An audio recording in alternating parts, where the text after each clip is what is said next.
আমরা দেখতে পাচ্ছি যে এখানে একটি গণিত আমাদের সামনে আছে। পিতা ও পুত্রের বয়সের অনুপাত দেওয়া আছে হচ্ছে, দেখো পিতা ও পুত্রের বয়সের অনুপাত দেওয়া আছে 10:3। বলা হয়েছে পুত্রের বয়স 18 হলে পিতার বয়স কত।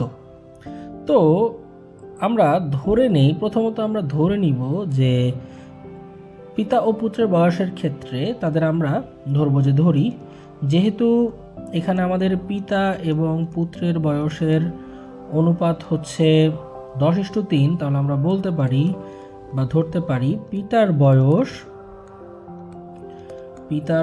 আমরা ধরতে পারি হচ্ছে 10x। সো আমরা বলতে পারি 10x। এরপর আমরা পুত্রের বয়স তাহলে কি বলতে পারি, সুতরাং পুত্রের বয়স, এদের সাধারণ অনুপাত যদি হয় x, পিতার বয়স হবে 10x, পুত্রের বয়স হবে হচ্ছে 3x। দেখো প্রশ্ন মতে কিন্তু আমাদের পুত্রের বয়সটা দেওয়া আছে, তাহলে প্রশ্ন মতে পুত্রের বয়স 3x, এটা ইকুয়ালস টু হচ্ছে 18। সো আমরা বলতে পারি যে x ইকুয়ালস টু হবে হচ্ছে 6।